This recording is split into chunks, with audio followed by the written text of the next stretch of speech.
Good morning, everybody, and welcome back to another episode of The News. As you can see, I am still in the nice and cozy, warm F-150 Lightning.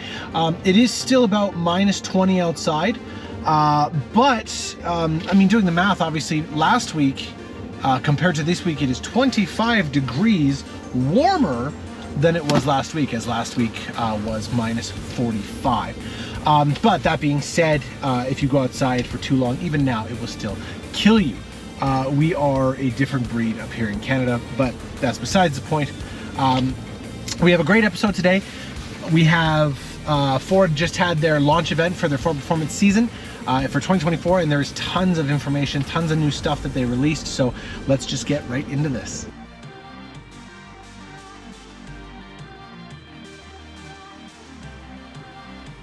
Starting things off, not entirely motorsport related, however, still kind of neat. The Mach-E was the fourth best-selling EV in North America last year.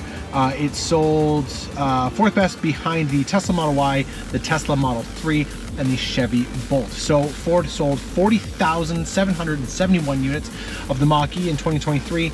Now, in comparison, the Model Y from Tesla sold 394,000 units, and the Model 3 sold 220,000 units. So obviously there's quite a big gap there, but let's do this math. How many internal combustion engine cars did Tesla sell last year? I'm sure there is quite a disconnect there as well. So again, you can't really compare. Tesla kind of does have the monopoly on the EV market right now, just because that is all they focus on. We have so much more. So, honorable mentions. It looks like we outsold the Volkswagen ID, the Ioniq 5 from Hyundai, but the Lightning, the F-150 Lightning, was also in the top 10. So out of the top 10, Ford had two of the best-selling EVs. I know there's not a lot on the market right now, but that's still a pretty cool feat. So let us know down in the comments what you think about the Mach-E being the fourth best-selling EV in North America. Do you think EV is still the way, or do you believe that perhaps hybrid is the way to go? Let us know down in the comments. Every year, pruning olive trees creates about 7 million tons of waste. Now, obviously, this is going somewhere. The engineers in Cologne, Germany, have decided to take the waste from these trees and convert it into car parts. Now, this is a very cool initiative from Ford. It is a way to create a more sustainable future for the brand and for, obviously, the automotive industry, which is not an easy thing to do because, obviously, you know, we have tons of things to overcome in that aspect. But this is a way, at least it is a starting point, or at least it is something. So here we have car parts. It's either, you know, dash trim level, you know, you have sound deadening. There's tons of different things that you could probably use this application for. So let us know down in the comments what you think about that olive tree waste being turned into car parts. And also let us know what you think cars should be made out of that currently are not. Let us know down in the comments what you think about that. All right, now we're getting into the good stuff. So Ford had their Ford Performance launch event last night, and man, did a lot of stuff come into the limelight. The liveries of all the new GT3 Mustangs that are going to be competing across the motorsport world for 2024 were unveiled, and they are very pretty. My favorite one personally is this black and gold livery. Absolutely gorgeous, but you have a couple more here that looks so good. Let us know down in the comments what your favorite one is. I'm assuming a lot of people are going to gravitate to that black and gold one just because of how pretty it is.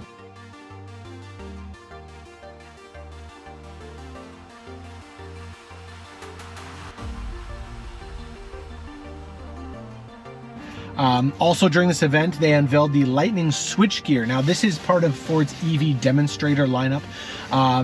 If you remember the Mach-E GT 1400, which is a 1400 horsepower Mach-E GT, you have the Super Van, which is a 1400 horsepower electric transit van that they use to climb Pikes Peak with. You also have the Cobra Jet drag car. These are all demonstration vehicles that Ford use basically to show how ridiculous and how outstanding they can make these products. And over time, over the next couple of years, the technology that they threw into these demonstration vehicles will trickle down into a production vehicle. So the Lightning Switchgear is, in all intents and purposes, a Lightning Raptor, but it looks more like a trophy truck. They've just dialed it up like crazy. The wide body kit the cut in the back where the flare comes out and then just cuts in. It looks so good. They've made it in conjunction with RTR. They made the Fun Haver F150 back in 2016, so this is very much a throwback to that. But it obviously intends to use this Lightning switchgear as on-road and off-road.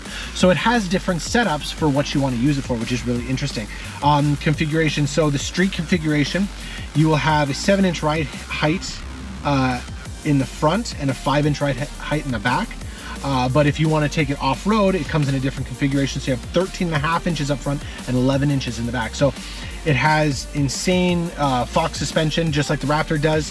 It has 37-inch Ridge Grappler tires for the off-road configuration, and it's got Nitto, basically high-performance slick tires for the street version. But they really came out swinging with this thing. The publication for where it dropped, it's basically just it ripping around a track and jumping and doing all fantastic stuff. Just take a look at this.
Super exciting. Obviously, this is again Ford's mission to create as many fantastic products as possible, and obviously support motorsport for as long as they possibly can, especially in this era of the internal combustion engine, because pretty soon that might disappear.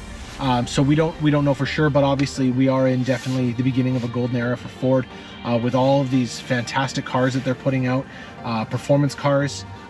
You see, you know, this Mustang GT3, you can see that it all trickles down right into the production car. I mean, like Ford's drift team, RTR drift team with Spec-D Drift, they literally helped Ford create a drift mode in the production Mustang. So they really care. They really are kind of throwing everything they have at motorsports right now, which is obviously one of, you know, my favorite things in the entire world. So I will follow this very closely, and I'll obviously let you guys know about it as we go. So if you guys have any comments, questions, please let me know down in the comments if you guys want to see more motorsport stuff.